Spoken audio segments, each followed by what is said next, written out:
This is not about getting the streams count up.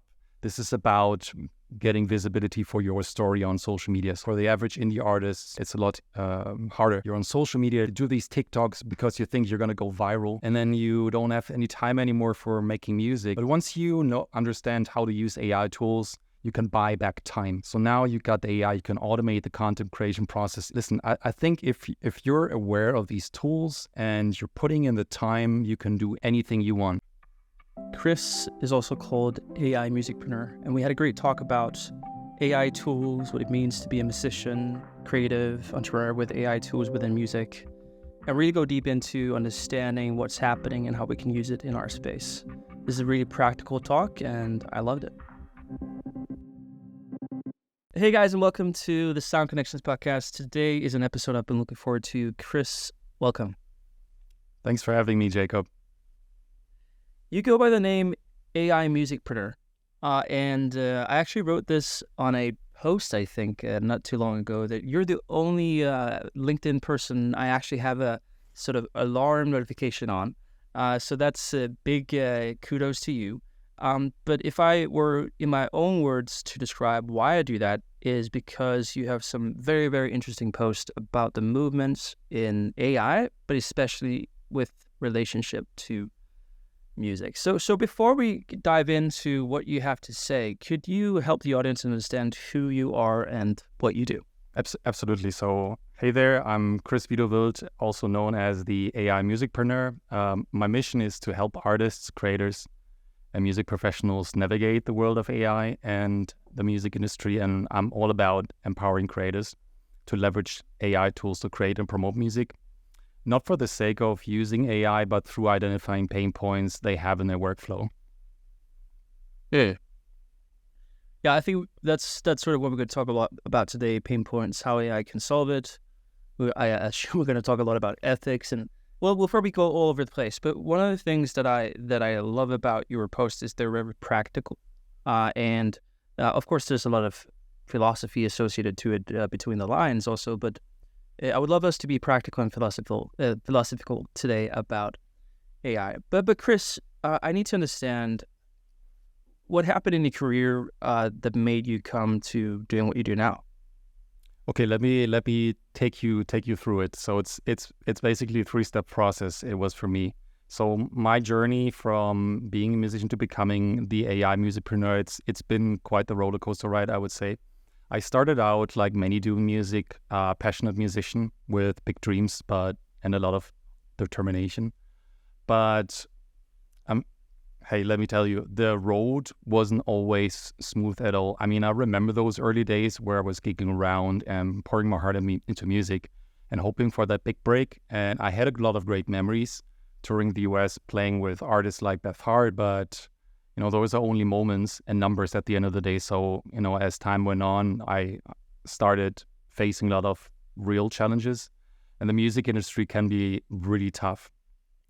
And there were a lot of moments where I'd look at my bank account after a gig and think, is this really sustainable what I'm doing?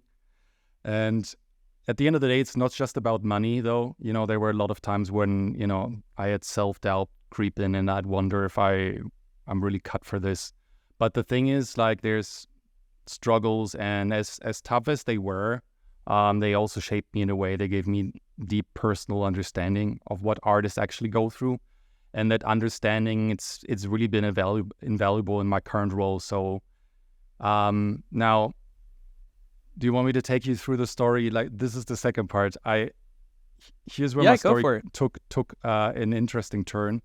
I ended up taking a job at Valtech, which is a digital agency, and I was doing something completely different.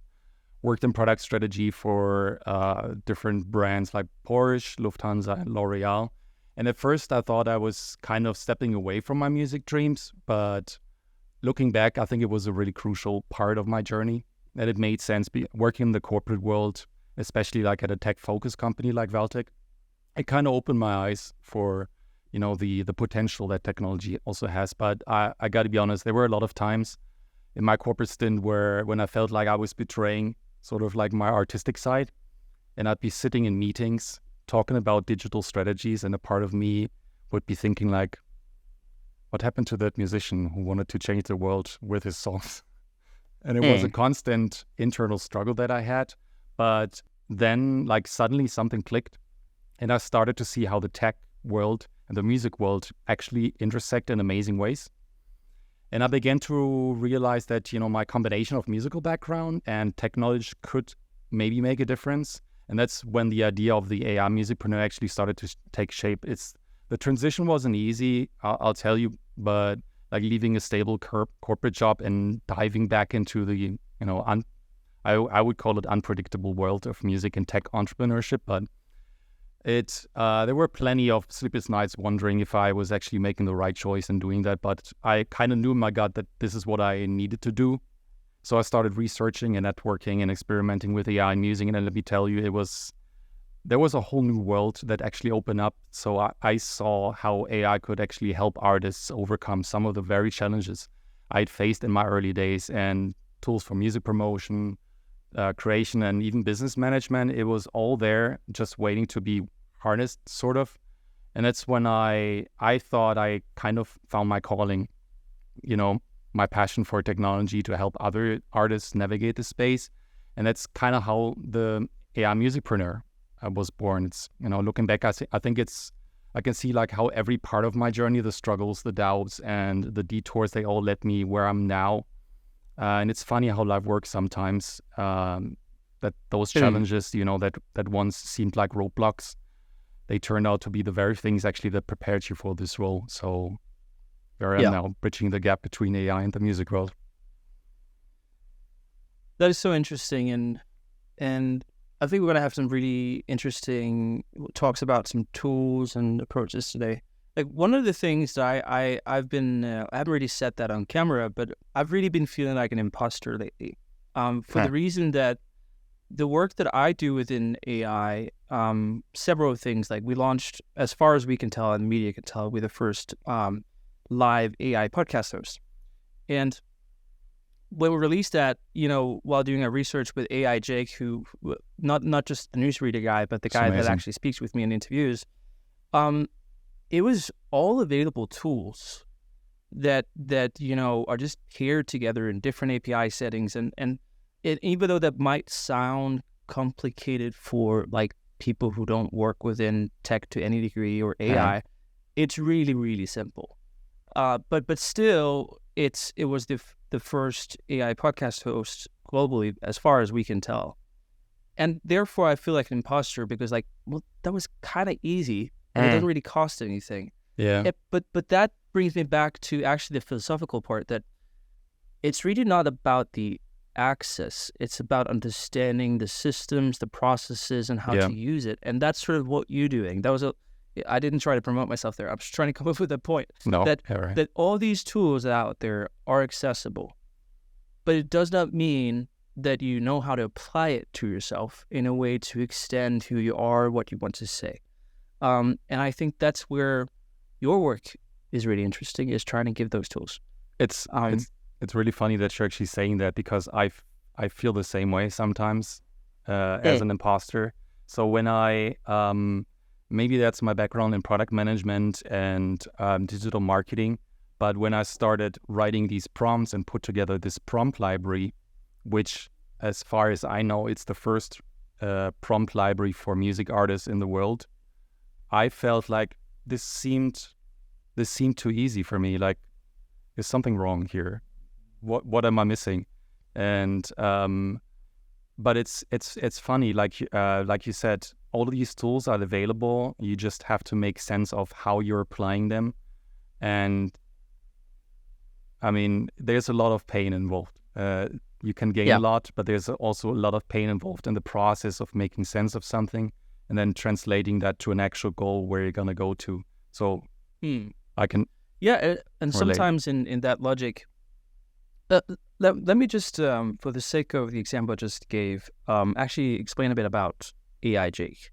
So AI Jake consists of multiple steps in the process that may be a bit boring, but there's something to do with audio and processing and blah, blah, blah.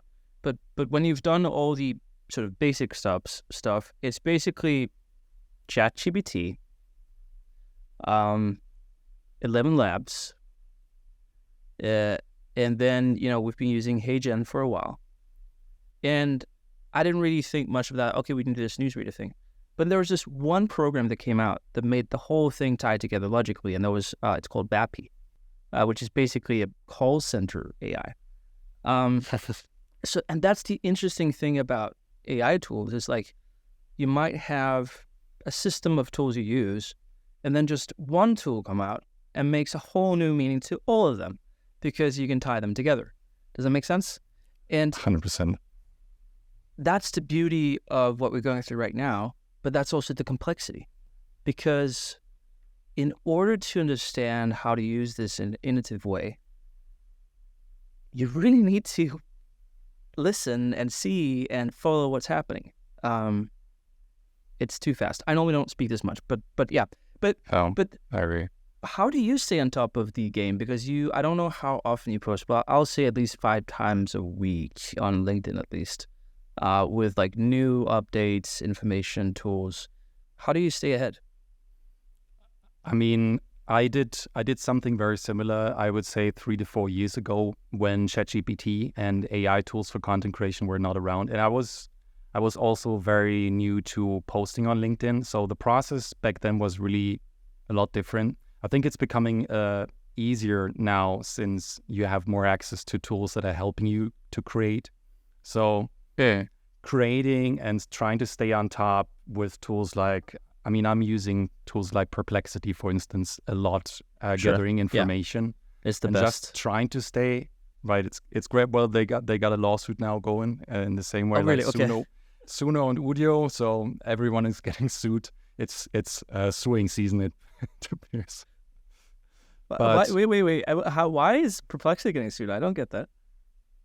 So I don't know the entire story, but since Perplexity is plugging into the internet and it lets you virtually do anything with the data available, you can write complete songs as well and access all of the lyrics that are available online and create something new out of that. So you're kind of accessing, copyrighted material, and you're doing your little tweak and a twist on it and create your own, but no one is getting the contribution, basically.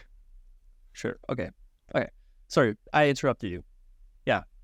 So you use Perplexity and sort of to stay ahead, and Yeah, Perplexity is a big part of the process. I mean, I talk to founders every week, and luckily enough, also they're nice enough to send over press releases to me and keep me up to date when something new is coming out. So this obviously has also been very helpful and to prepare things.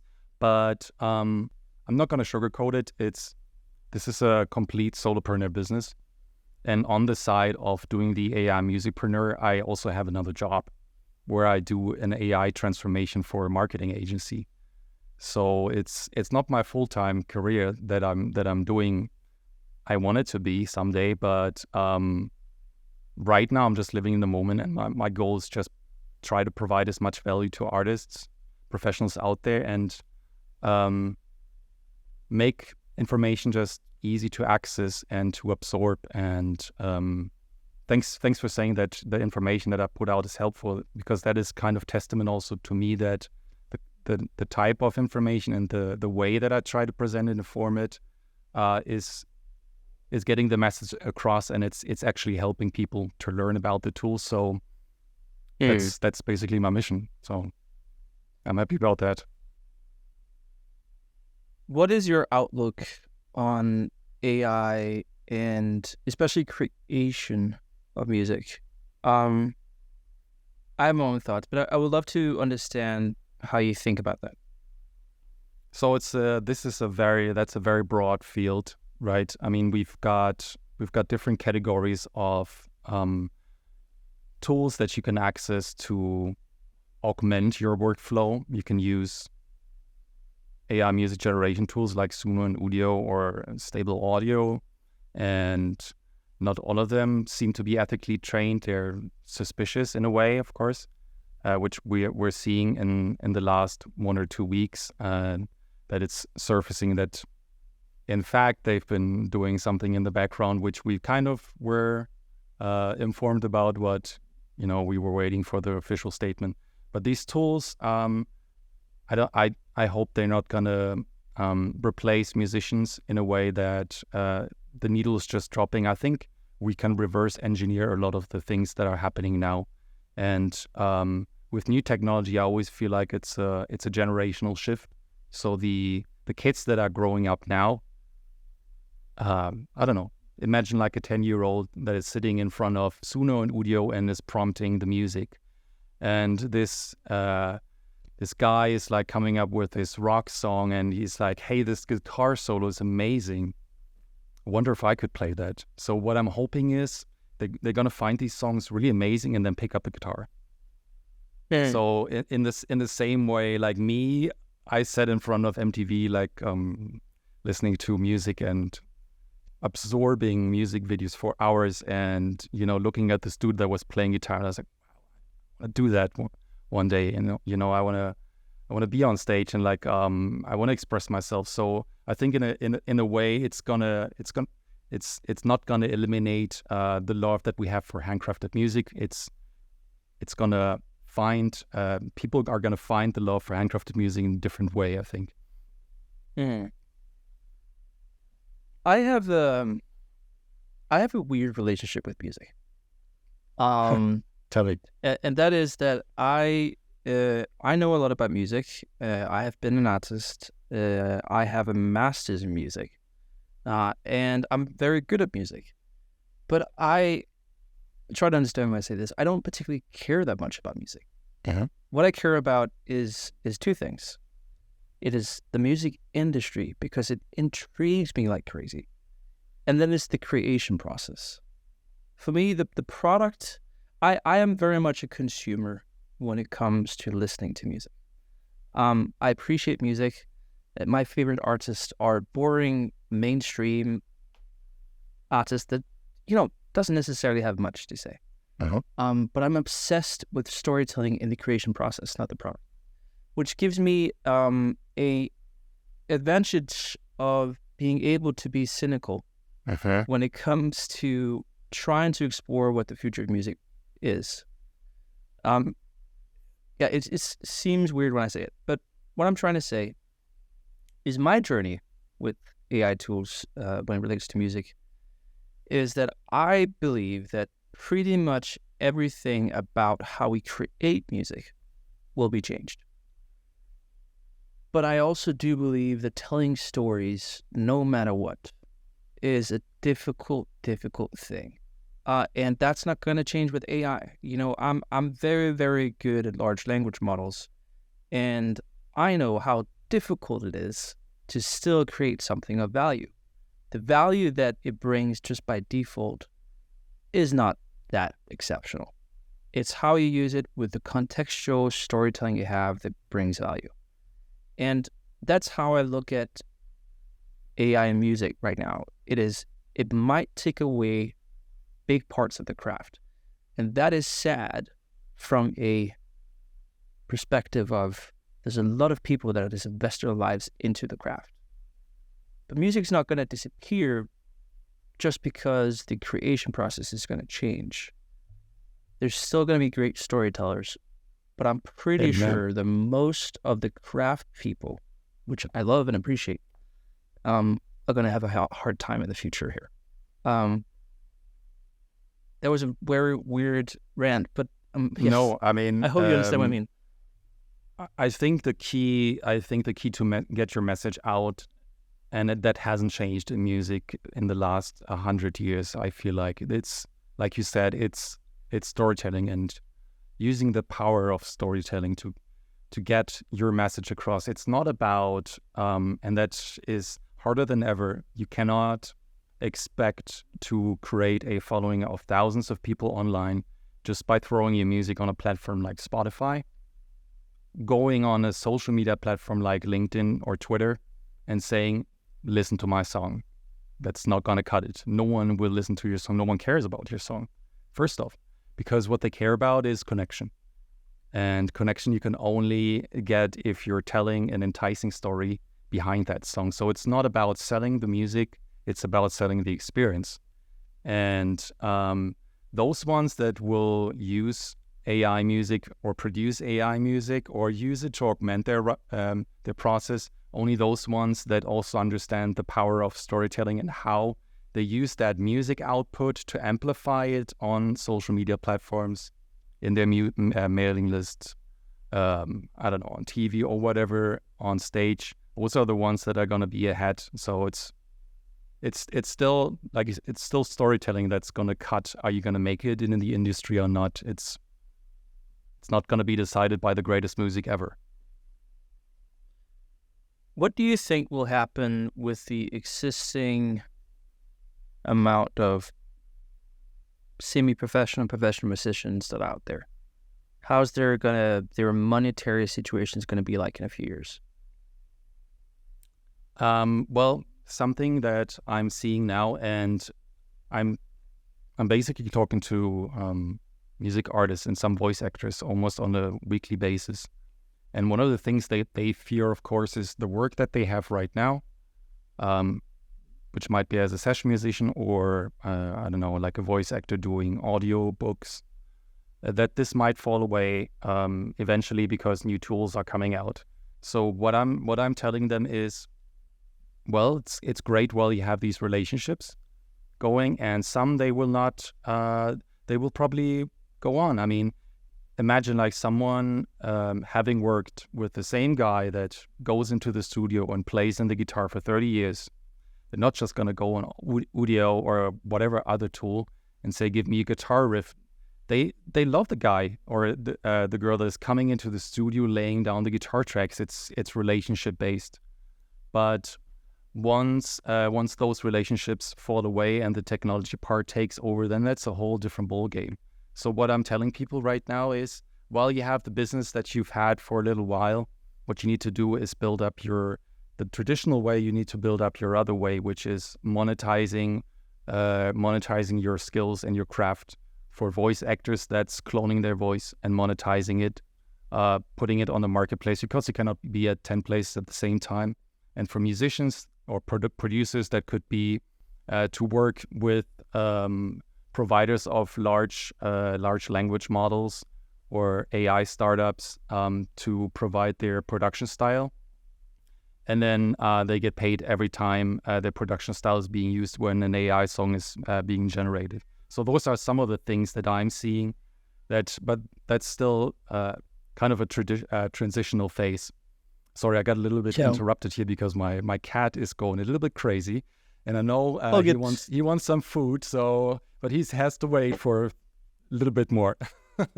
All good. We talking about AI tools. We use an AI audio processing tool, and it'll filter it out. So no problem Okay. whatsoever. Yeah, it's interesting because my take on it, which might be wrong, is that the middle class of musicians in not too distant future will be wiped away when it comes to the financial potential of what they do. Uh-huh.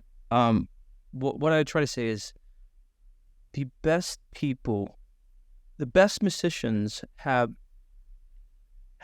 come much further than just their craft. You know, I've been lucky to work in the professional music space for a while, and what I know and what I see consistently is the musicians who do the best career-wise are the kindest people, or they are the ones who tell stories on the instrument beyond their craft. It's not about how they play this thing. It is the X factor the same an artist has. It's the charisma, the look, the expression, how they sort of connect and lock with other musicians, and those will stay, I believe. If anything, they'll be more attractive. But the middle section, where they're still working towards their craft, they will most likely have less opportunities. And, you know, there's not a lot of financial opportunities in the first place there, which means there's going to be a very, very big gap between I want to dedicate my life to being a musician or an artist to becoming that, you know, the best, And there's most likely going to be less financial opportunities that are now, which is very little, which means you basically need to go through, starving in order to get there. Yeah. And I think that's going to decrease the amount of people who actually will try to do it, which is sad. It's already not a lot of people to do it. And that's sort of my prediction on when it comes to the livelihood of that midsection. I mean, now we're talking sorry, yeah, go for it. No, I just wanted to conclude, Klein. I guess it's never been really that easy to make money off of music, and with the internet and streaming coming around, it just amplified, the amount of people that were able to present themselves in front of an audience. Before, it was sort of gate kept by, well, either you play in your town and you play your local venues, and then maybe before the internet, maybe someone at the end of on the West Coast, if you are on the East Coast, might find out about you because a CD came there or like a tape.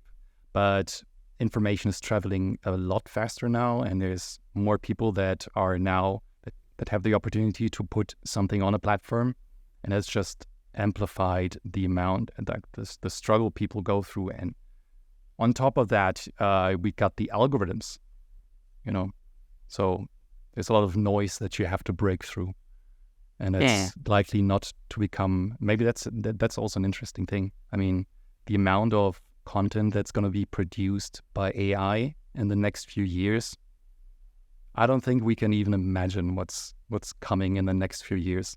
And the noise that, if you want to be successful, that you have to break through. And just by being a great storyteller, maybe, I don't know, is it going to be, like you said, it's got to be the whole package. You got to have the charisma, you got to have the personality. Even if you're a great storyteller, if you're not able to bring across your message in an authentic and relatable way, then you might fall off as well too. Yeah, and I think there's already now a reaction from big platforms that are marking AI generated content, and I think there might be further advancements. So I posted on LinkedIn a few days ago that I'm doing something stupid, which I do quite a lot. But I think you also commented on a post.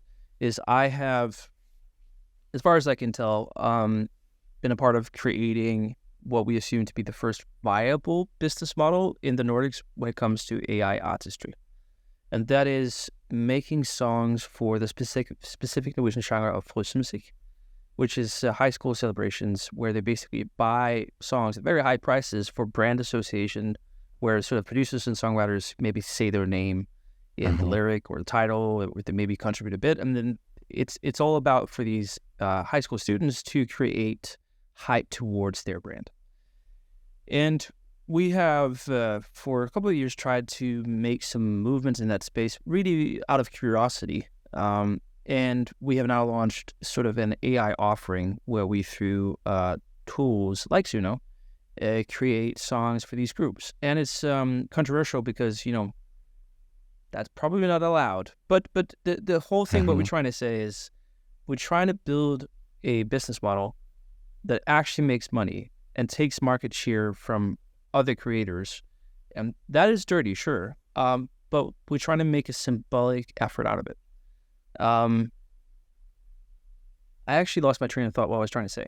But what's really interesting about that is people... Now I lost my train of thought. Maybe you can pick it up back. But that's sort of what I'm working on right now. Yeah. Okay. I mean, the aspect of you having fear that you're taking away work from others, I think that just happens once someone just starts opening their mouth and they're speaking their truth. I could go on TikTok right now, and if I wanted to try to become an influencer, I have all these prompts. Maybe I could do some TikTok scripts and promote this brand or whatever, and take away share of another influencer or another musician. But I think if you're doing that, it's very intentional, and it's based on the goal that you're setting yourself.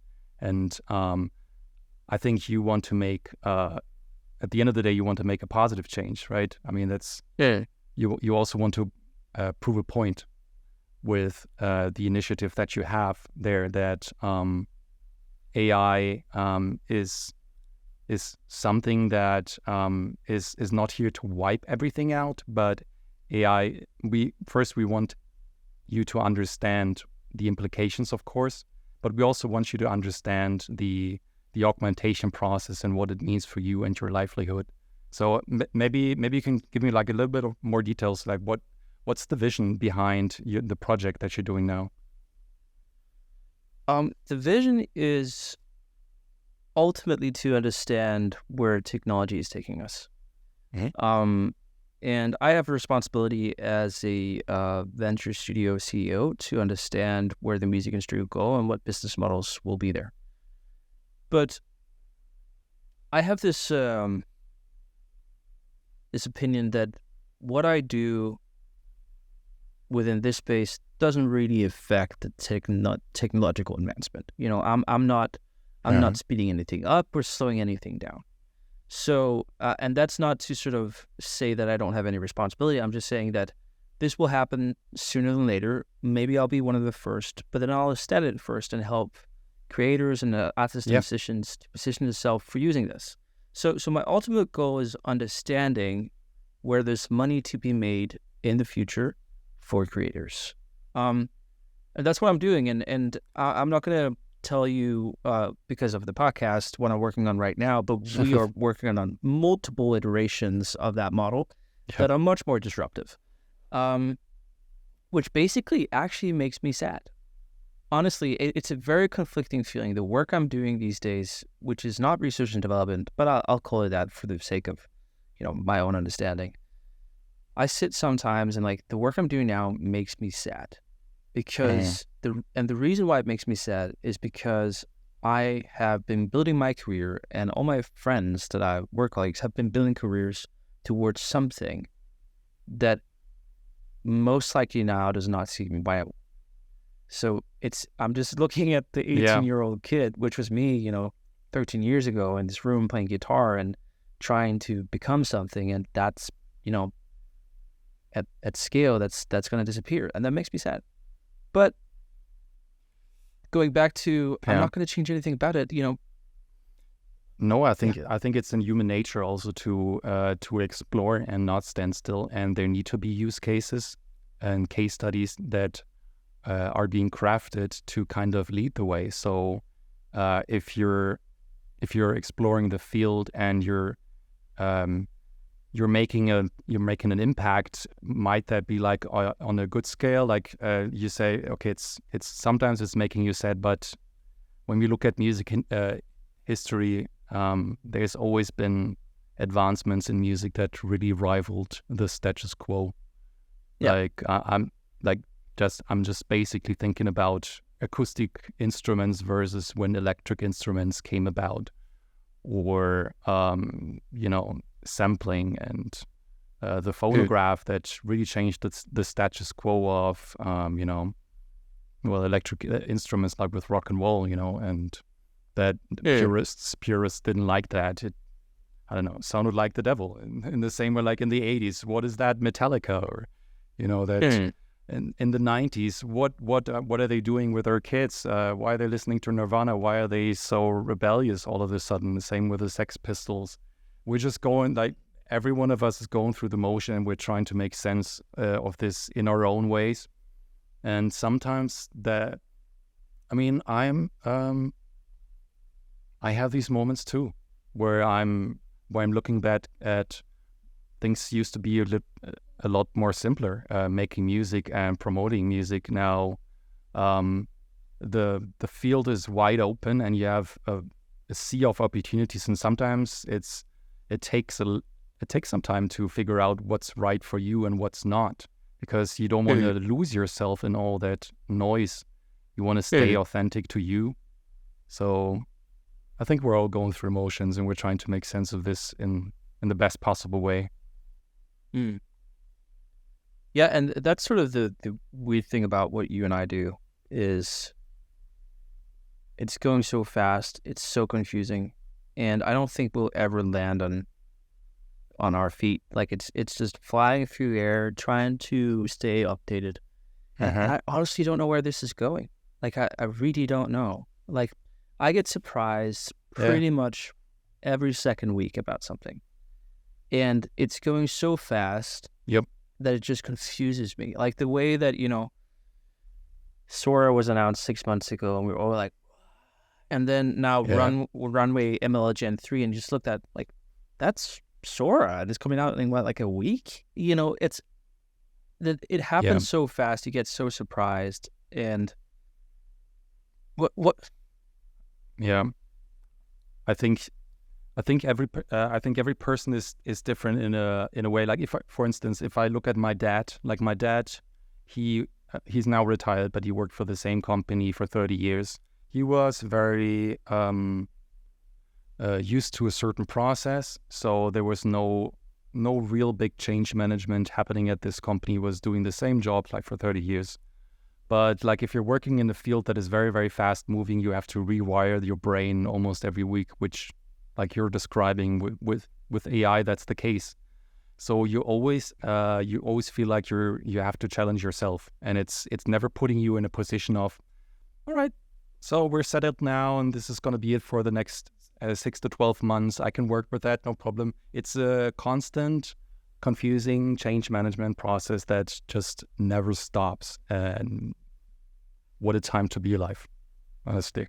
Yeah, and also the improvements, like, Anthropic just released Claude 3.5, and just like, well, why do you use ChatGPT now? They just came out with the, update a month ago, but like this is just kills it. And yeah, I think that's the thing that I sort of, most of my conversations with friends who are into AI is very like, just, I'm not tired. I'm just like, I don't know what to say, because we can have a conversation now, and in 2 weeks it'll be a different conversation. And but there are some underlying concepts that are interesting, though. Yeah. And that is what I call context. So you have AI context, sure, but you have human context. Whatever you prompt, whatever you want, needs to have a context and a will, and a direction, and a why. And that seems to stay quite constant. What's your thoughts about that? So I'm constantly challenging myself, and that is, I mean, the basic thesis is if you put trash in, you will get trash out. So it's,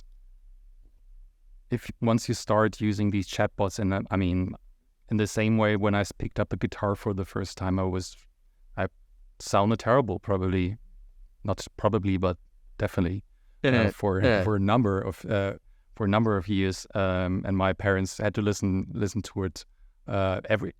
Anything that I ever did on guitar, like with my brother, he was playing drums, like we recorded, and we were so proud of it that every evening we were playing it to our mom and to our dad, and saying, "Hey, how you think about that?" And we're like, "It's great."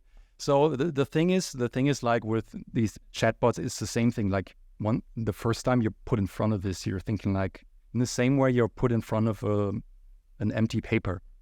Well, what am I going to write today?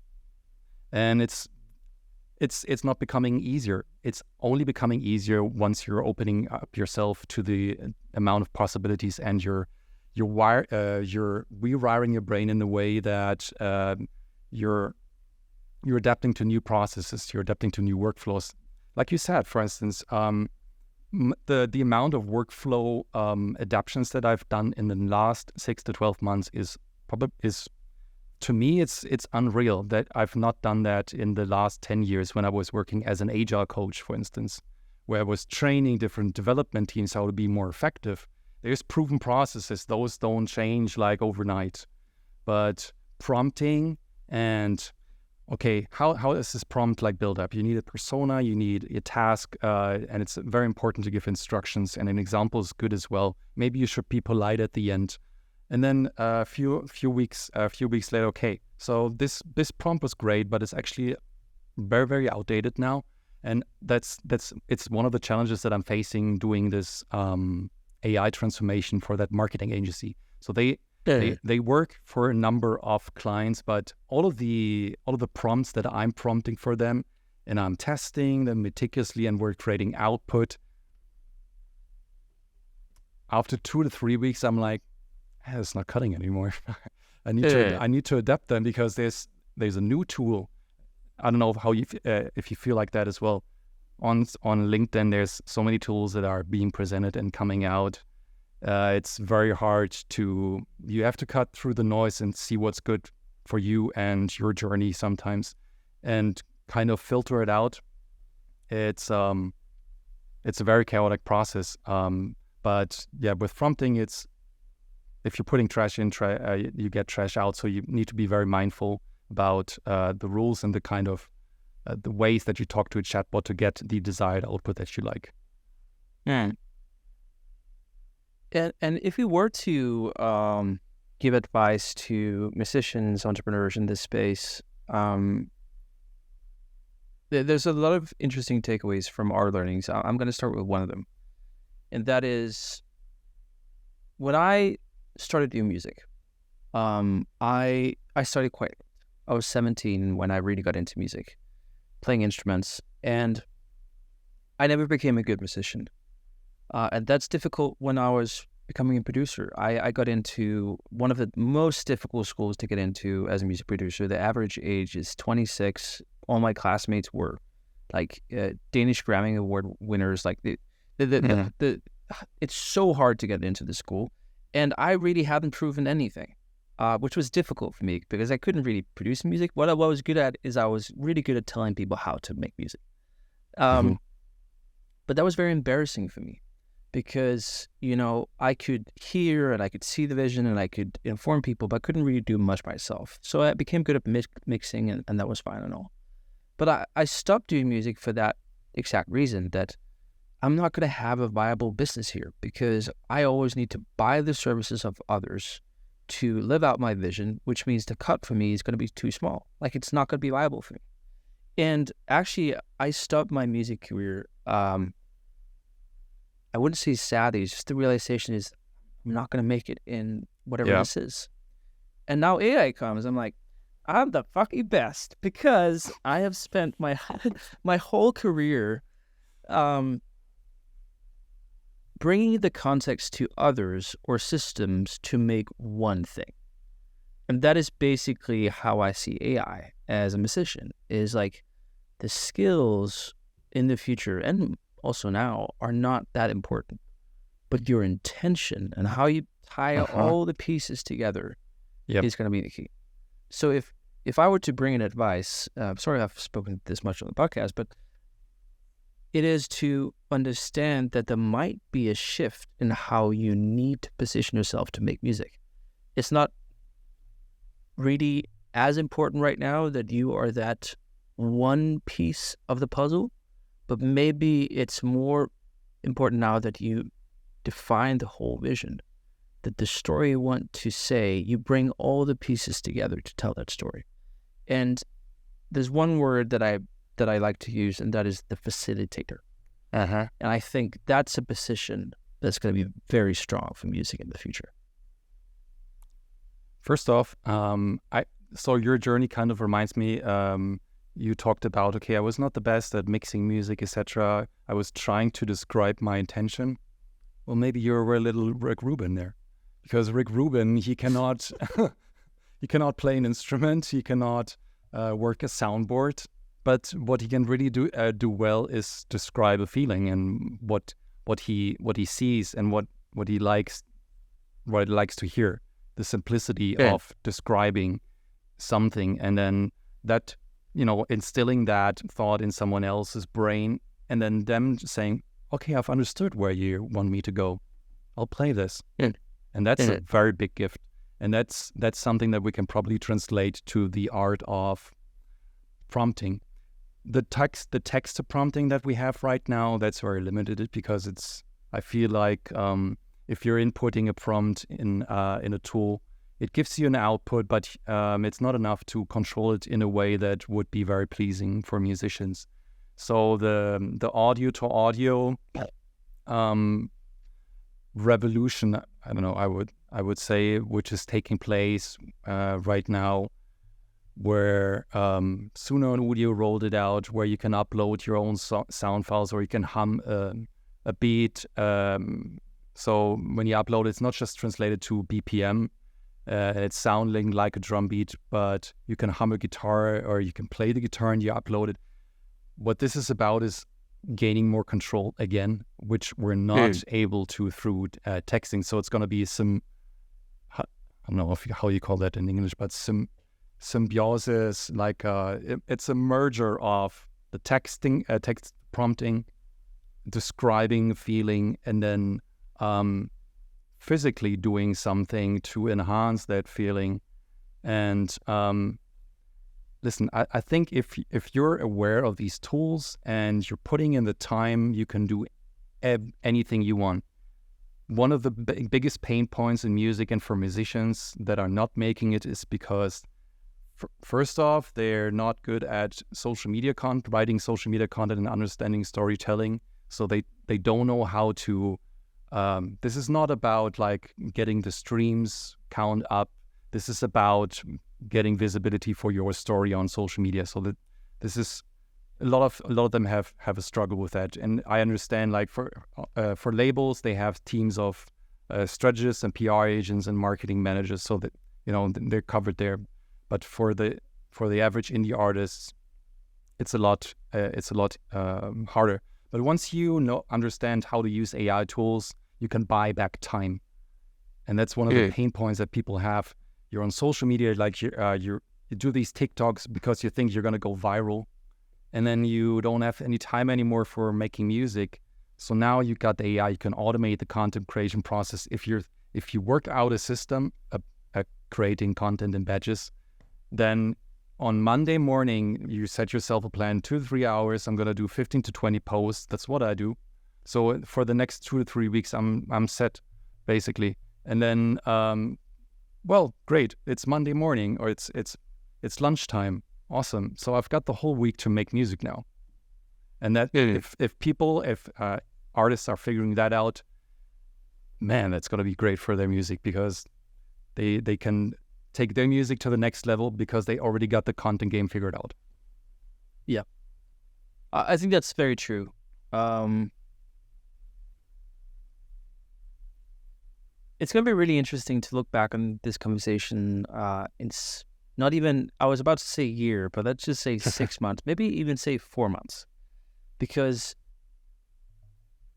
the industry we're in are changing so fast, and there's so many tools coming out all the time that makes a difference. And I can only encourage people to go to your website, AI Musicpreneur,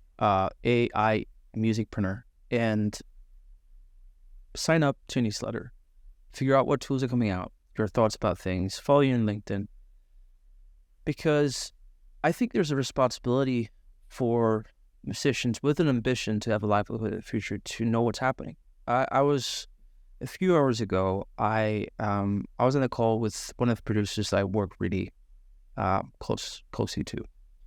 And I did feel a bit sad, but I told him what I believe to be the truth.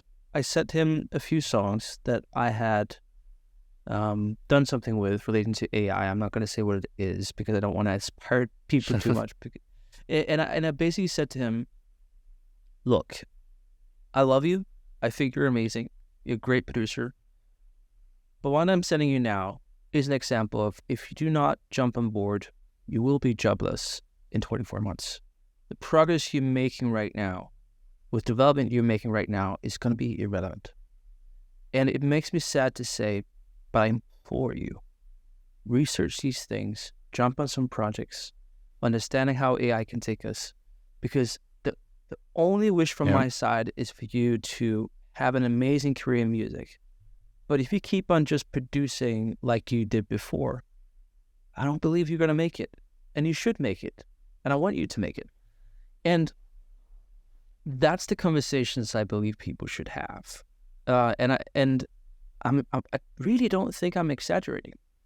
Like, the things that you tell about, the things that you update is essential for understanding the future of what we do. And the music industry will be severely disrupted when it comes to the tools and the creation processes. But you will still have something to say. But please learn the tools. That's how I see it. I don't know how to top that. There was a preaching. I'm sorry. No, Yeah. I mean, it's a lot of truth. I think if you put yourself in a position, and I do see a lot of producers that have been in the music industry for a while that I've had conversations with. A very good example is Diamond Hugo, is a British producer, and he's using these tools to augment his process in the same way that artists like Daniel Bedingfield that just came out and said, well, the album that I'm working on, it's the best thing I've done in 20 years. So he's already feeding into the fact, wow, I mean, when I thought my music was great, and I could make great music, now I know the craft, but then I have these new tools to spread my horizon. So maybe I thought I was on step 10, but maybe I'm only on step 5 and I'm going up the ladder again. Because this is the start of a new journey. This is the start of a journey with new instruments and new tools in my toolkit where I can help take my vision to the next level. And I think that's an incredibly interesting time where we are right now. If you're opening up yourself to the opportunities that are lying in front of you, then the sky is the limit, I think. Yeah. I'm going to give one last example of how I believe that this is true and how it spills over to creativity in general for a musician. One of the companies that we own is called Capella, which is a Southwest Norway-based artist agency. And we've had, I think, 3 years in a row, we've had this showcase party where we sort of showcase our artists, and it's been good attendance. But I for a while wanted to create something that was more coherent and had a storytelling. And we're doing this topic called The Future is Here.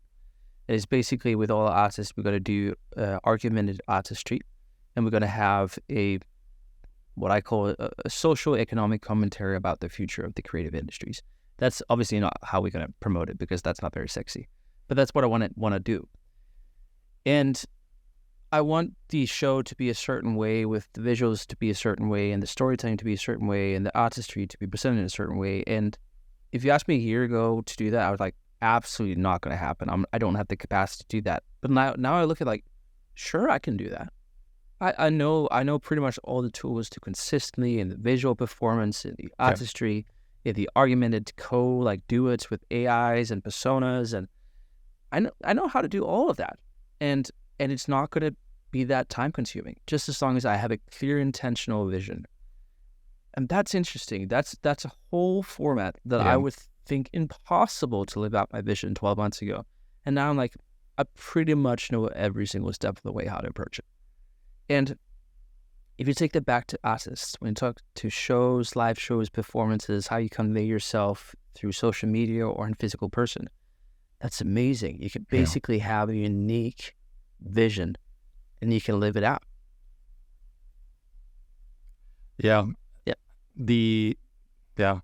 I mean, I could only agree. The opportunities, I think, are really amazing. I just this week on Tuesday, I had a workshop with a bunch of producers.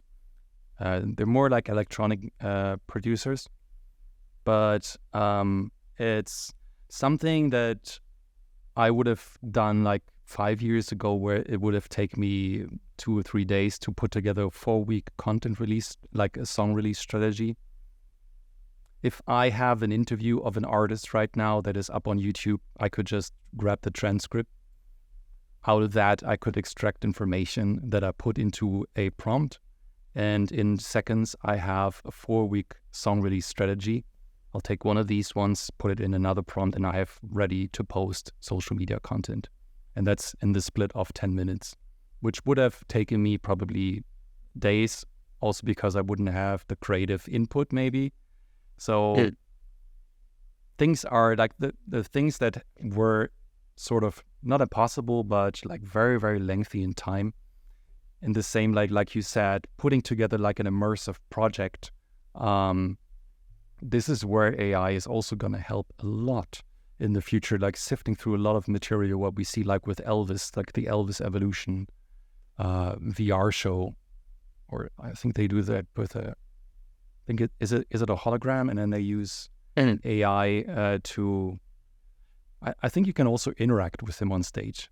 So if you're talking, and that's the interesting part, before it was all static, so you could not talk to the person, but this is wild to think, okay, I could actually interact with someone that is dead on stage because it's been trained on different material to interact with me and respond. And to your point, like now everything, all the tools are there. Your vision is not compromised anymore.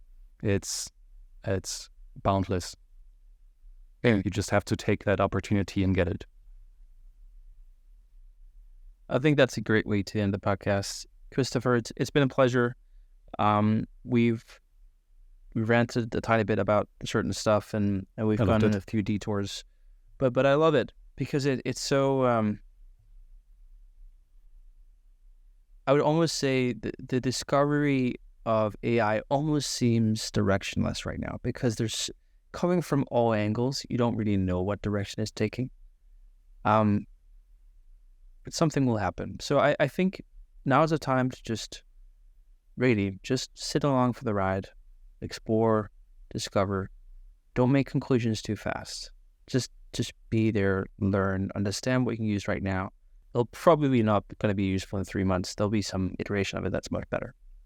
But I can only implore people to follow you on LinkedIn. You are the only person that I have an alarm on for that specific reason. I will try to keep it that way. Yeah. Obviously because you write really well, but also I believe it's so tailored towards what I want and need. So thank you, Christopher. Thank you so much, man. And hope to meet you in person one day. Absolutely. I'll look forward to the day. Let's do it again in a few months and look back at what's been happening. It's going to be different. Yes, absolutely. All right. Okay. Talk soon. Bye-bye.